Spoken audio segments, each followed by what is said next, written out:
Salut à tous. La semaine dernière, nous avons étudié une façon d'utiliser JTable basée sur la création d'un modèle de remplissage personnalisé. Et donc, nous avons créé ce JTable avec des données à l'intérieur. Voilà. La semaine dernière, nous avons vu comment activer l'édition d'une colonne précise. Ici, il nous est possible de modifier une donnée, mais une remarque est faite, c'est que lorsqu'on valide notre modification, rien n'est fait. La colonne reste identique à elle-même. Pour activer ces modifications et les prendre en compte, il faut revoir le modèle et il faut redéfinir la méthode suivante. La méthode setValueAdd. Cette méthode positionne la valeur suivante à la ligne précisée, colonne précisée. Il nous faut donc, je vais supprimer la méthode générée automatiquement. Et là, il nous faut donc étudier les différentes lignes qui sont modifiables. Ici, nous avons dit, lorsque l'index fourni est celui de l'index de la colonne des numéros ou l'index de colonne des équipes, la valeur ne pouvait pas être modifiée. Et donc, les seules valeurs modifiables sont le nom du joueur, le nom du joueur, le prénom du joueur et le nombre de buts marqués. Ce que nous allons faire, donc, c'est un switch case, comme précédemment. Switch case, je vais faire un switch sur i. Case, nom, name, case name index, 2 points. Ici, un traitement sera effectué. Voilà, case name index. Ici, c'est ça, name index. Et là, c'est goals. Voilà, c'est bon. Maintenant, si c'est le nom qui a été fourni, alors je vais faire players.getI or switch sur J en fait. J qui représente la colonne. C'est sur la colonne qu'on fait le switch. Donc, player.getI.set.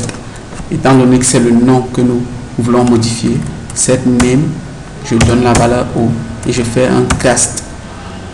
Même chose pour le prénom, players.getI.set surname O et un cast.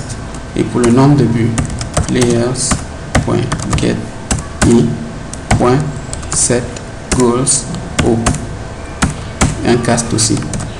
Une dernière étape très importante, c'est celle de la définition du type venant de la colonne dans le tableau. Ici, je vais créer une nouvelle variable, un nouveau tableau, non pas de string cette fois-ci, mais de classe. Les valeurs à l'intérieur vont correspondre aux classes correspondant aux différentes colonnes. C'est-à-dire ici, je vais avoir integer.class, puis string.class pour le nom, string.class aussi pour le prénom, même chose pour l'équipe, et ensuite integer.class pour le nombre de buts. Voilà.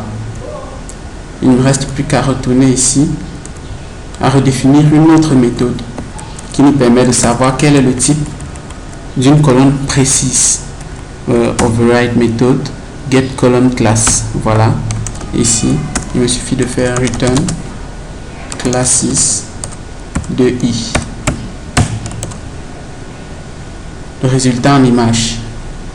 Je peux venir actuellement et modifier par exemple le nombre de buts d'un joueur. La modification reste effective.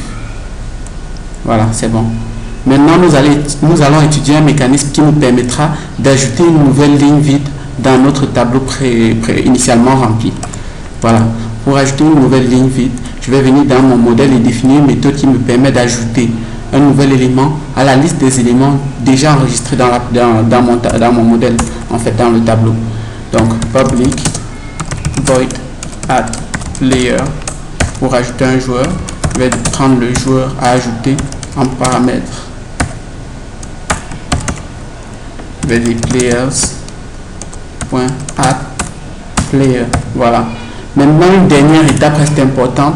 Il faut dire au tableau que l'ensemble des valeurs qu'il contient a changé. Il faut qu'il se rafraîchisse. Pour cela, on appelle la méthode fireTableDataChanged. Voilà.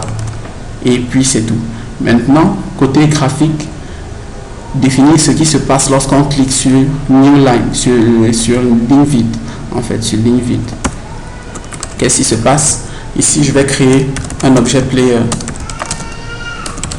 New layer. Voilà. Je vais dire, je vais lui donner par exemple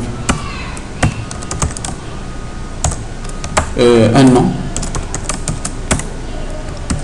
Je vais l'appeler, disons, je vais prendre un nom comme ça au hasard, Neymar. Non, je crois que Neymar est déjà dans la liste. Donc prenons un joueur, un autre que, voilà. Ensuite, je récupère le modèle de remplissage défini dans le tableau. Mon tableau, je l'ai appelé Players JTable. Donc Players JTable .get model. Et je vais stocker dans une variable Player table model. Voilà, et un cast.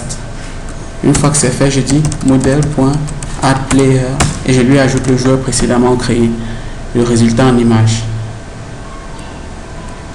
On peut ajouter autant de lignes que nécessaire.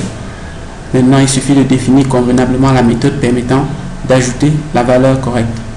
Bon, ceci marque la fin du tuto de la semaine. Si vous avez aimé, alors abonnez-vous à la chaîne et surtout n'oubliez pas, likez la page Facebook.